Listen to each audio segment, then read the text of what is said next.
Good day, everybody. Today I want to look at the concept of geodesics. And a geodesic will be the shortest path when you're restricted to being on the surface of some surface.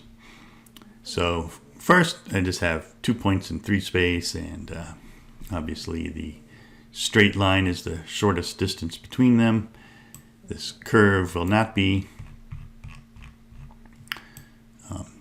Now they both lie in a plane in this case, and it's not too hard to show that the straight line will be the shortest distance. It's visually obvious right there, so we'll leave it at that. But if you're restricted to being on, say, a unit sphere, then, well, you can't go straight through. That wouldn't be being on the surface. So then great circles are geodesics, and the shortest distance between this point and that point would be this amount. In this case, since they're diametrically opposite, there'd be lots of geodesics, but they would all be segments of a great circle. So what makes a geodesic? So we're going to look into that definition. One more example first. Let's see. We've got 2 points again, and here's another curve. In this case, the curve is not on a plane, as we can see right there. But again, of course, the straight line's the shortest distance, unless, so now the surface is a cylinder, and if you have to stay on the surface of a cylinder, then the shortest distance from this point to this opposite point would be along either this geodesic or the opposite direction geodesic.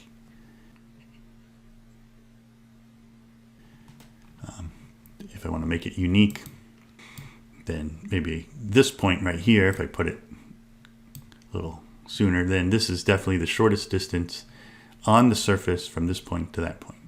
As we'll see, there are other geodesics that are not shortest distances. All right, so let's get to our description of what a geodesic is. So again, this great circle can be shown to be a shortest distance along a path. Let's say we've got, if we don't go all the way around, then the shortest distance from these 2 endpoints would be along a great circle. So if I have some point on the curve, how we'll see if it's a geodesic, we're going to look at the unit tangent right there, and we're going to look at the acceleration and see if the acceleration is always normal to the surface. So to do that, well, we'll need a tangent plane. There's a tangent plane, and of course the tangent direction must lie in the tangent plane. But now if I make the a unit normal for the surface, I'll call that little n hat right there. And then if I take the cross product of that n hat with the unit tangent, I'll get what we'll call little u hat. That must lie on the tangent plane as well. So I have this local orthonormal basis that'll go on along the curve as we move along the surface. So it depends on where we are. So it depends on, I'll say t. And it depends on the surface because it depends on the tangent plane or the normal to the surface. And well, I'm going to need all acceleration to have components in t and n, but no component parallel to the curve, which is u. So the acceleration must have no u component. So here's the acceleration, which is also the same as big N, normal, unit normal, that we'll describe shortly. But right now we'll just call it the acceleration. But again, it's a circle, so it's going to point towards the center of the circle, and that's the origin. So that's it's component is purely a multiple of this little n hat, and there's no little u hat component for that acceleration vector. So the acceleration is all normal to the surface. We'll contrast this with another circle, but this one will be a parallel, or kind of a line of latitude. So all the surfaces I look at are actually surfaces of revolution. If we can revolve them around revolve a particular curve around the z-axis, we'll get the surfaces I look at today. So anyway, so this would be a parallel. And I've got this point on this curve, and if I look at the unit tangent, there it is in blue, I can make well, let's see, before I do that, we'll compare. The point I'm looking at is actually the same point as before. So the great circle went through that point as well as this parallel. So they both have tangent vectors, which of course must lie on the same tangent plane, right? The tangent plane will contain all tangent vectors at that point for any curve, right? So as long as you're dealing with a differentiable surface, so it has a tangent plane and differentiable curves, then the tangent vectors will lie on that tangent plane. Anyway, it might be a little hard to tell that this great circle is a little shorter. It turns out, I mean, this circle of latitude, this parallel, has radius root 3 over 2, and the angle is from negative arcsine of square root of 2/3 to positive arcsine of square root of 2/3. So if you do the change in angle, r theta, it's one minus the other, you end up getting double. So we get this value. And for the great circle, the radius is 1, and it turns out for the intersection it's pi over 2. So bigger radius, but smaller angle. And you can see then the arc length of the curve is smaller on the great circle. But back to the parallel here. So again, there's the tangent plane, the normal. Now this u will be different direction since t was a different direction, but I mean it lies on the tangent plane. So there's my little orthonormal basis right there. And well, is the acceleration only orthogonal to the curve, which means it has components of little n hat and t, but no u hat component. There it is. So the acceleration, since it's a circle parallel, it's going to point towards the center, which is on the z-axis, but up at that height. So the acceleration vector is a combination of both n hat and u hat. So the u hat component is not 0 to get the acceleration in green. So the acceleration is not just normal to the surface, but it has a component parallel to the surface. Right? So if it were normal to the surface, it would lie in this plane, but it obviously doesn't. So the acceleration is not purely normal to the surface. There's a tangential component. So here's the formulas. These opening formulas are all for just curves in 3 space, no surface. So the unit tangent is just the tangent vector r prime made into a unit vector. And before I say any more, often a curve is required to be parameterized in terms of arc length. And that's convenient for many things that we would have to do if we were doing a full course in differential geometry. But I'm just describing what makes a curve a geodesic. So I'm not going to require that the curve is parameterized in terms of arc length. So it's just a curve parameterized by t. So the unit tangents, the tangent vector made into a unit vector, the unit normal, and we'll have to distinguish this from the plane normal. So this is not the plane normal, but this is the unit normal for the curve. It's the unit tangent well, it's the derivative made into a unit vector.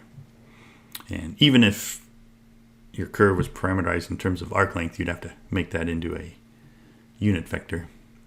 And we won't need the binormal, but that would be t cross n. And then, so this would be guaranteed to be a unit or an orthonormal basis along the curve. But here there's no surface involved. And well, it's not too hard to show this unit normal vector is orthogonal to the unit tangent vector. Usually, since the unit tangent has length 1, t dot t is 1. You take the derivative, you can show t prime dot t is 0. So t prime is orthogonal to t. Curvature is the rate of change of the unit tangent. And well, so if it's parameterized in terms of arc length, great. So it's this magnitude. Later we'll talk about the curvature vector. It would be this dt ds vector, not the magnitude. But for now, I'll just talk about the curvature amount. So it's the magnitude of dt ds. But if you don't parameterize in terms of arc length, you can get it another way, basically t prime magnitude over r prime, or t prime over v of t, just to emphasize this is just some function of t. That's all I care about. So rearranging, r prime is magnitude of r prime times t, or equivalently v of t times unit tangent t. So r double prime, well, you've got to use the product rule, derivative of the first times the second, plus first derivative of the second, or do it here. The important thing is that t prime can be put in terms of n. So r double prime is always in the plane that contains the unit tangent and the unit normal. Now, we haven't really looked at the unit normal. So far, r double prime and n have been parallel, and the reason is the two curves I looked at so far, the way they've been parameterized has been so that they've had constant speed. And if your speed is constant, as we say, then this term would be 0. So if you parameterize in terms of arc length, for example, then r double prime only has a component in the unit normal direction, capital N, because this component would be 0. You're not changing speed. But in general, if you don't parameterize in terms of arc length, you have both of these. So r double prime's in the plane that contains the unit tangent and the unit normal, which is also the osculating plane, the plane that would contain the circle of best fit. So the r double prime will be in that plane. Or equivalently, the unit normal for the curve is in the plane containing the tangent v r prime and r double prime, the acceleration. Now here is where the surface matters. So everything before, there was no surface, but now there has to be a surface. So there'll be assuming a differentiable surface. So if we're at a point, there'll be a tangent plane and a unit normal at that point. We'll call that little n. So a little bit of confusion. So I've got a little n hat for the unit normal for the plane and a big N for the normal vector for the curve. Two different normals that are in general different. It could be parallel if you have a geodesic, but if you don't have a geodesic, these won't be parallel. If you have the tangent plane, you've got the unit normal, you've got the unit tangent on the tangent plane. If you take this cross product, you get another vector, and this has to lie in the tangent plane because, of course, it'll be orthogonal to the normal to the plane, right? This vector is orthogonal to both of these. And essentially, we're going to break the curvature down into its portion that is in the u direction. So that's kind of the tangential component of the curvature. How much of the curvature is in the tangent plane, and the normal component. So how much is in the normal direction, normal to the plane, normal to the tangent plane. And we'll define a curve to be a geodesic if it has no component tangential or in the tangent plane, all the curvature is in the unit normal direction, unit normal to the plane. And going back to acceleration, so a curve will be a geodesic if r double prime is in the n hat direction, as n is, but also in the t direction, right? So if you parameterize in terms of arc length, this part is guaranteed to be 0. But if you don't have a constant speed curve, then you might have a component in the tangential direction. So let's see that. So let's look at a cone. And again, I'll start with a parallel, and this will not be a geodesic. And to see that, we'll pick a point on that curve. There's the tangent to the curve. It'll, of course, lie on the tangent plane. There's the normal to the tangent plane, which is, of course, normal to the surface there in red. And if I take the cross product of this little n hat with t, I get little u hat right there. So that's an orthonormal basis, travels along the curve. And I'll have to see, is there any acceleration that's in the u hat direction? So in the tangential direction. So if we look, there it is in green, there's the acceleration, which is again, in this case, parallel to the unit normal capital N, because this curve, this circle was parameterized at constant speed. But you can kind of tell that it'll have, well, it's not in the plane containing little n hat and t, right? It has a little u hat component, right? So the acceleration was not in this plane. It has a u hat component. Or now I'm looking at it as the capital N unit normal is not parallel to the little n normal to the plane. Instead, the capital N, or curvature, has a u hat component. So the curvature is not orthogonal to the surface. If it were orthogonal to the surface, it'd be in that plane. It's going to be easy to compute this arc length. We're on a circle, parallel. The radius is 2, the angle is pi, so 2 pi is that arc length. For a geodesic, it's a little complicated. It's actually not too complicated if you think of the cone and cut it, draw a straight line, and then put it back together. That would make the geodesic. But I'm not doing that here. So with the same endpoints, there's the geodesic right here. And it might look a little smaller. Might be able to see that with the naked eye. Do the math here and compute the arc length integral, and we get this value. It's kind of complicated, but it turns out, again, since there's a simpler way to think about it, if you cut, draw the straight line, you can actually get the distance. It actually is this value, which of course matches a little rounding error at the end. But so that's the length of that shortest distance between those diametrically opposite points. One thing I'll also quickly mention is if you were to take the intersection of each line of latitude, each parallel with the curve, and compute the cosine of that angle, r, how far away you are from the axis, times the cosine of that angle should remain a constant.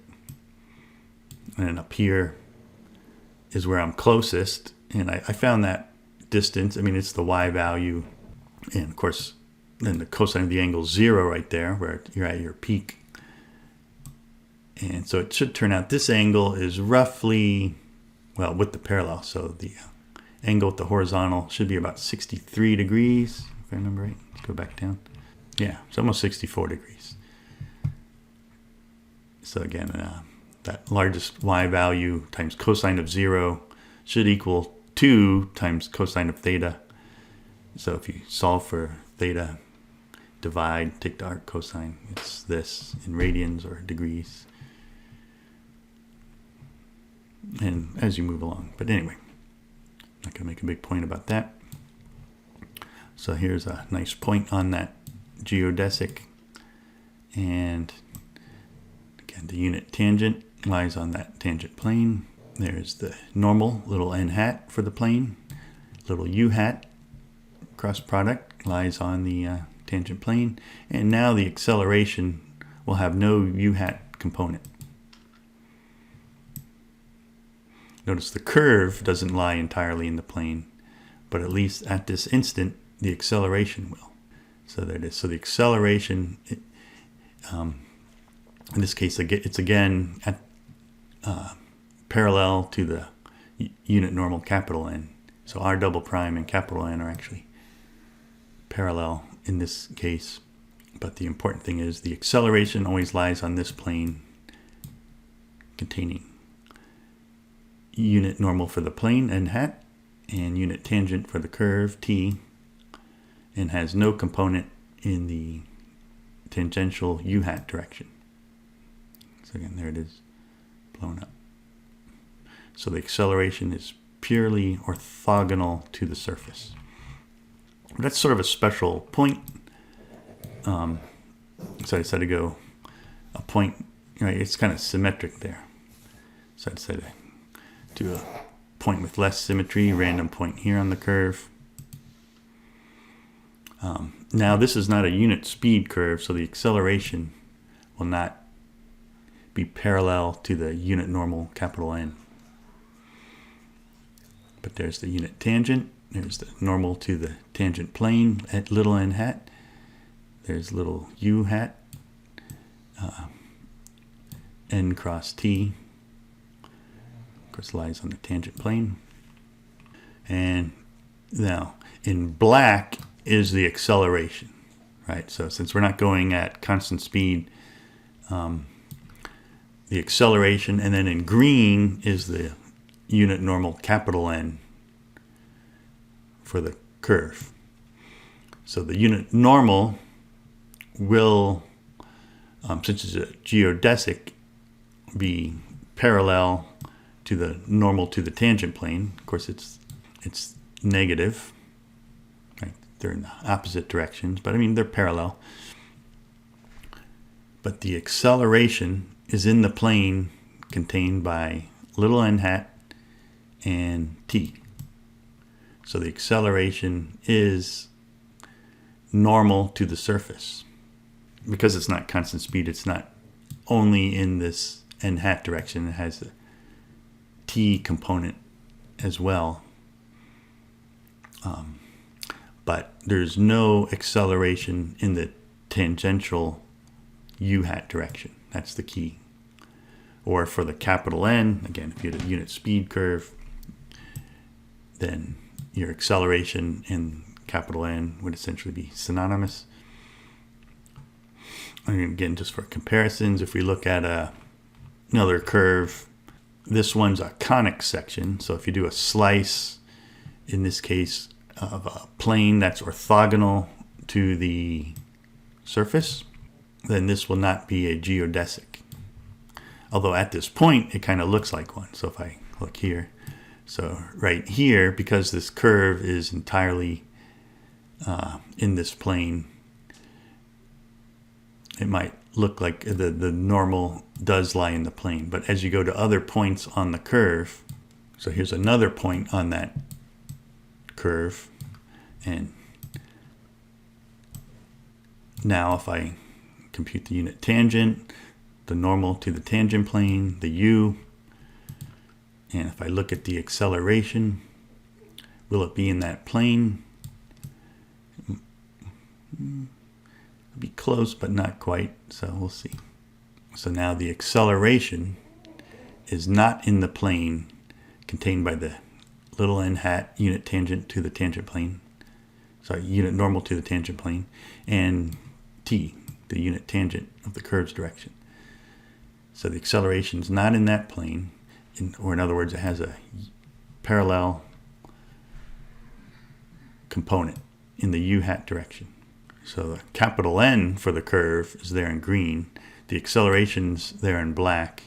But anyway, so once our double prime's not in this plane, then capital N, unit normal, won't be either. And so the unit normal, capital N, has a component in the u hat direction. But again, I have this orthonormal basis here, and since n is orthogonal to the unit tangent, n is going to lie in the plane containing these two vectors. It won't lie, it has no component in the unit tangent direction when you have an orthonormal basis, so it'll only have components in u hat and n hat. And so similarly with the curvature. So the curvature will lie in the planes containing n hat and u hat. But if the u hat component is also 0, you have a geodesic. This is the geodesic curvature. And if that's 0, you have a geodesic. The normal component is the component that's in the n hat direction. So all the curvature is in the n hat direction.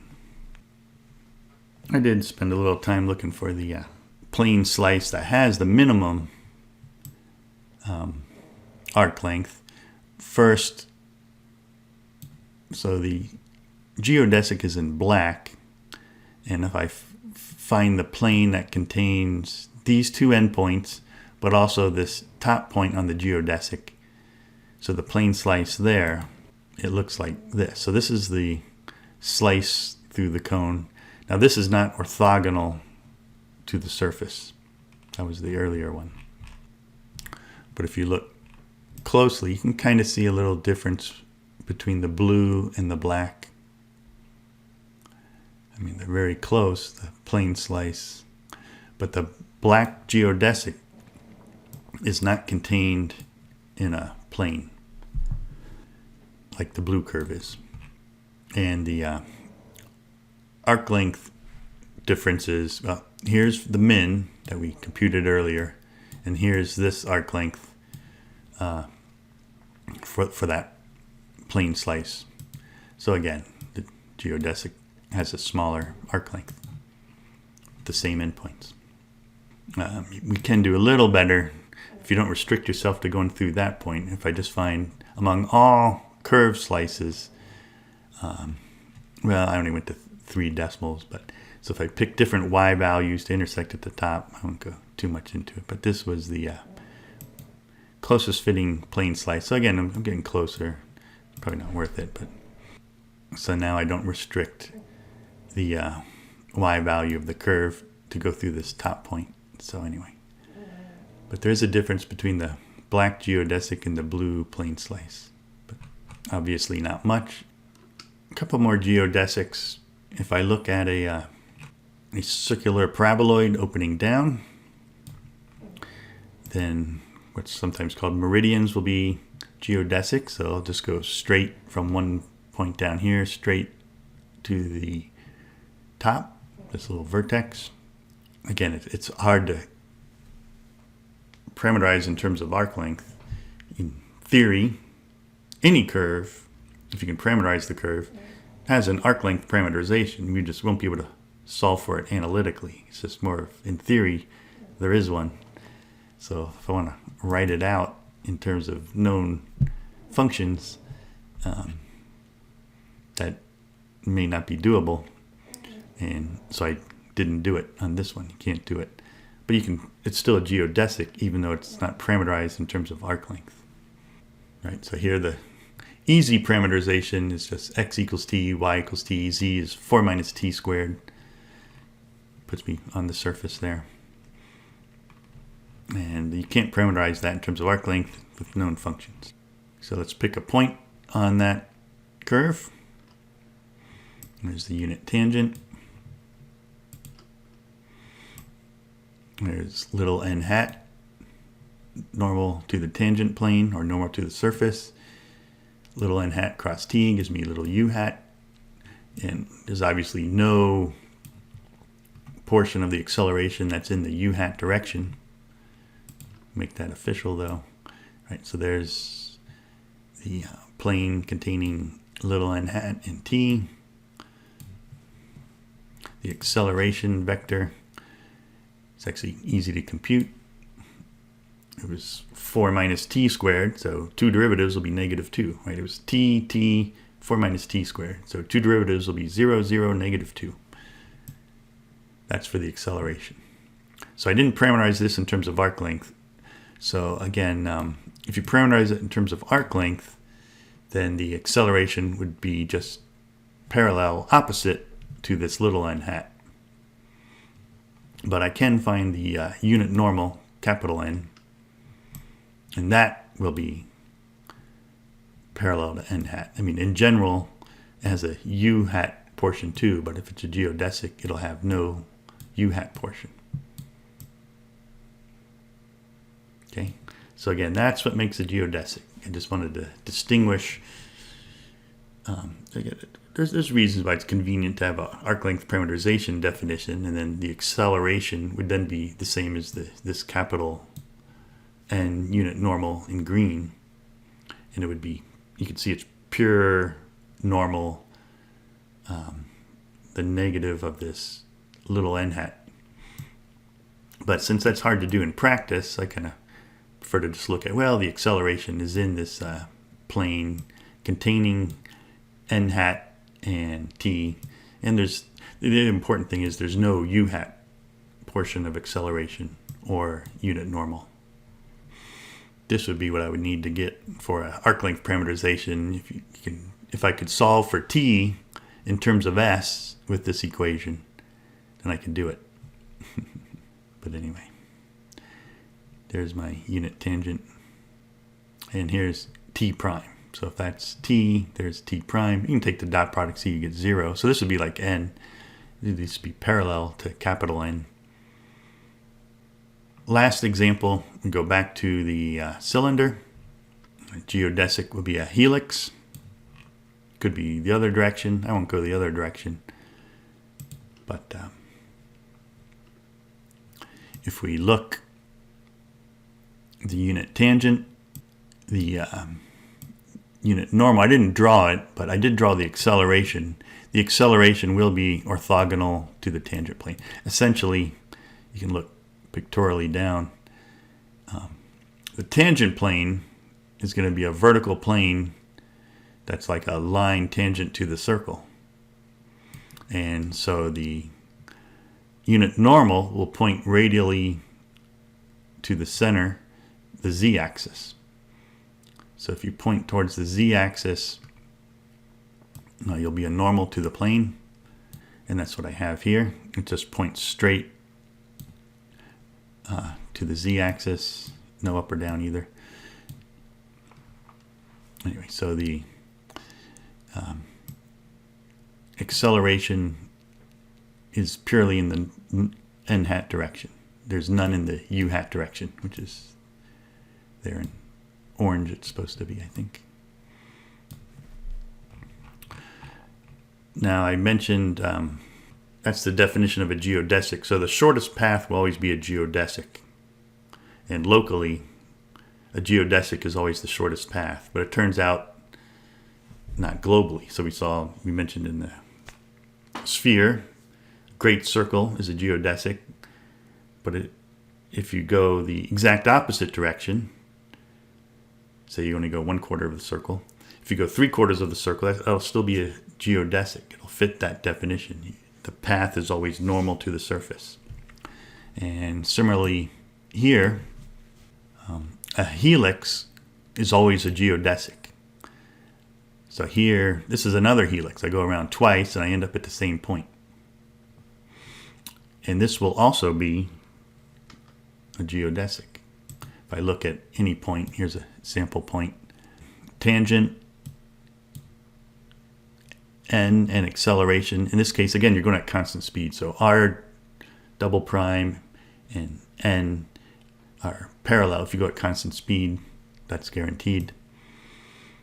And anyway, so the n, capital N, is only in the n hat direction, which I didn't draw, but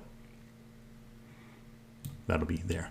And so there's no component in the u hat direction. So that's a geodesic. It's obviously not the shortest path, though. And every helix would be a geodesic. So as long as you go through these 2 points, then it's a geodesic from this point to that point. So here it is going around twice, or I should say 2.5 times maybe. Ignore the blue curve, that's the shortest path. But if you look on the red curve, there's the unit tangent, there's the unit normal, there's u hat, and the unit normal and n hat are parallel. So the acceleration is purely orthogonal to the surface. So again, every shortest path will be a geodesic, but not every geodesic will be a shortest path globally. Okay, now lastly, I'm going to look at a short that I made involving a geodesic and some fruit. So here it goes. So first I started with a nice sticky piece of tape, and if I lay it flat, it'll go orthogonal onto the surface, and it'll actually be a geodesic. If I mark where it starts, where it finishes, then that should be the path that's shortest from P to Q. Now here I put in another path, kind of a slice, think of it as a plain slice from the P to Q. So there's that path, and now to compare the paths, I'll remove the skin so I can look at the surface a little better. And if we lay it flat, the tape started flat, so it should end up flat. But the other part is curved, so it won't be the shortest path. It's kind of obvious to see like this. So there we go. One other thing that we can see in this video, and here it's freeze frame, is Clairaut's theorem, and that's for a surface of revolution around an axis. Then the distance to the axis, if you have a geodesic, if you call that r, or rho in this case, rho cosine of alpha, where alpha is the angle the curve makes with a horizontal or parallel, that's a plane slice perpendicular to that axis. That will be a constant. And so what that means is the bigger rho gets, the closer alpha must get to pi over 2. So cosine of alpha would approach 0. So you can see that in this tape rolling as well. Anyway, so that's it. It was a long enough video. Thanks for watching if you're able to make it through, and have a good rest of your day. Bye.